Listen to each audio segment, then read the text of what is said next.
4월 18일 하늘에서 내리는 일용할 양식 하나님의 말씀은 신명기 15장 12절에서 18절까지 말씀입니다. 내 동족 히브리 남자나 히브리 여자가 내게 팔렸다 하자 만일 6해 동안 너를 섬겼거든 7째 해에 너는 그를 놓아 자유롭게 할 것이요 그를 놓아 자유하게 할 때에는 빈손으로 가게 하지 말고 내 양 무리 중에서와 타작마당에서와 포도주 틀에서 그에게 후히 줄지니 곧 내 하나님 여호와께서 내게 복을 주신 대로 그에게 줄지니라. 너는 애굽 땅에서 종되었던 것과 내 하나님 여호와께서 너를 속량하셨음을 기억하라. 이것으로 말미암아 내가 오늘 이같이 내게 명령하노라. 종이 만일 너와 내 집을 사랑함으로 너와 동거하기를 좋게 여겨 내게 향하여 내가 주인을 떠나지 아니하겠노라 하거든 송곳을 가져다가 그의 귀를 문에 대고 뚫으라. 그리하면 그가 영구히 내 종이 되리라. 내 여종에게도 그같이 할지니라. 그가 6해 동안에 품꾼의 삭세에 배나 받을 만큼 너를 섬겼은즉 너는 그를 놓아 자유하게 하기를 어렵게 여기지 말라.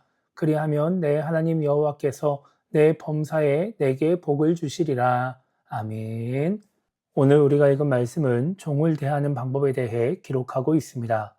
12절에서 하나님은 히브리 남자나 히브리 여자 종이 있다면 그들을 6년 동안만 일하게 하고 7째 해에는 놓아주라고 말씀하십니다. 자유인이 되게 하라는 것입니다. 그리고 그렇게 자유를 줄 때 자유만 주지 말고 양과 곡식, 포도주를 넉넉히 주라고 말씀하십니다. 자유를 얻은 사람이 다시 종이 되지 않도록 정착할 수 있는 재산을 주라는 것입니다.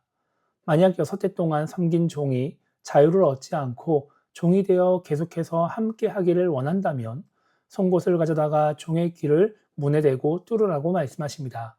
그렇게 함으로써 영원히 종이 되는 것입니다.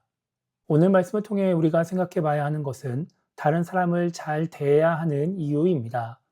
이 당시 종은 돈을 주고 사오는 존재, 주인의 재산입니다. 그래서 종의 처우에 대한 권한은 절대적으로 주인에게 있었습니다. 그런데 하나님은 그렇게 돈을 주고 사온 종을 보내주라고 말씀하십니다. 그 어떤 대가를 받고 자유를 주는 것이 아니라 아무런 대가를 받지 않고 오히려 그들이 나가서 정착할 수 있는 재산을 주면서 보내라고 말씀하십니다. 이것은 경제적으로 손해를 보는 일입니다. 하나님은 이런 명령을 하시면서 두 가지를 말씀하십니다. 15절에서 이스라엘 자손들이 애굽에서 종이었다는 것을 기억하라고 말씀하십니다. 그리고 하나님이 이스라엘 자손을 구원해 주셨다라고 하는 것을, 하나님의 은혜로 자유를 얻게 되었다는 것을 기억하라고 말씀하십니다. 지금 자유를 누리는 것이 하나님의 은혜이기 때문에 지금 종으로 있는 다른 이스라엘 자손들에게도 은혜를 베풀어야 한다는 것입니다.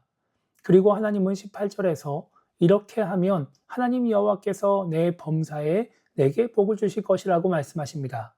어제 우리가 살펴본 말씀에서처럼 경제적인 손해를 감수하면서 하나님의 말씀에 순종하면 하나님이 복을 주시겠다고 약속하시는 것입니다. 이스라엘 자손들에게 있어서 종은 재산이었지만 하나님에게는 그렇지 않았습니다. 하나님에게는 주인도 종도 모두 하나님의 백성입니다. 그래서 하나님은 모든 이스라엘 자손들에게 베푸신 은혜를 종으로 있는 이스라엘 자손들에게도 베풀려고 하시는 것입니다. 주인이 이런 하나님의 마음을 헤아린다면, 그래서 나뿐만 아니라 내 종도 하나님의 백성이라고 생각한다면 아무리 종이라고 해도 함부로 대하지 않을 것이고 기한이 되었을 때 기꺼이 놓아줄 수 있을 것입니다. 그리고 잘 정착할 수 있도록 기꺼이 재산을 내어줄 것입니다. 만약 하나님의 마음을 헤아리지 못한다면, 그래서 종을 그저 내 재산으로 생각한다면 사회 통념에 따라 종을 막대하게 될 것입니다.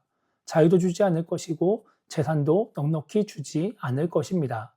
그러니까 종을 어떻게 대하고 또 자유를 주는지에 대한 여부는 그 종을 어떻게 생각하느냐에 달려있는 것이 아니라 하나님을 어떻게 생각하느냐, 하나님의 말씀을 어떻게 생각하느냐에 달려 있는 것입니다. 이것은 우리도 마찬가지입니다. 하나님은 나만을 위해서나 하나님을 믿는 사람들만을 위해서 이 땅에 예수님을 보내신 것이 아니라 이 땅의 모든 사람을 위해 예수님을 보내주셨습니다. 그 모든 사람을 사랑하시기 때문에 그들을 구원하기 위해서 그렇게 하신 것입니다. 지금 당장은 신앙생활을 열심히 하지 않아도, 지금 당장은 하나님을 믿지 않아도, 그래서 죄를 지으며 살아가도 하나님은 그들을 하나님의 백성으로 생각하십니다. 열심히 신앙생활하는 나만 사랑받는 하나님의 백성이 아니라는 것입니다. 우리가 이런 하나님의 마음을 헤아리지 못한다면, 그래서 나는 신앙생활을 열심히 하고 하나님을 잘 믿고 있기 때문에 하나님의 백성이라고 생각하면서 나보다 신앙생활을 열심히 하지 않는 사람들, 내가 보기에 문제가 있는 사람들, 하나님을 믿지 않는 사람들을 하나님의 백성이 아니라고, 하나님이 사랑하지 않는다고 생각하면 그 사람을 사랑으로 대할 수 없습니다. 그들에게 사랑과 자비를 베풀며 그들을 위해서 손해를 감수하지 못하는 것입니다. 내 주변에 있는 사람들, 내가 보기에 마음에 들지 않는 사람이나 하나님을 믿지 않는 사람들에게 사랑을 베풀기 위해 필요한 것은 하나님의 마음을 헤아리는 것입니다. 그들도 하나님이 사랑하시는 사람이라고, 하나님의 백성이라고 인정하는 것입니다. 그래야 우리는 하나님이 원하시는 대로 이웃을 사랑하며 자비를 베푸는 신앙인이 될 수 있을 것입니다. 그래서 오늘 하루를 시작하며 우리가 이렇게 기도했으면 좋겠습니다. 나는 사랑받는 하나님의 백성이라고 생각하면서 내 주변 사람들은 하나님의 백성이라고 생각하지 않는 그런 신앙인이 되지 않게 달라고 기도했으면 좋겠고요. 내 주변 모든 사람을 사랑하시는 하나님의 마음을 헤아림으로써 그들에게 사랑과 자비를 베풀 줄 아는 그런 신앙인이 되게 달라고 기도하며 오늘 하루를 시작했으면 좋겠습니다. 그렇게 함으로써 하나님의 말씀에 순종하며 영혼을 살리는 데 쓰임받는 우리 모두가 되기를 주님의 이름으로 축복합니다.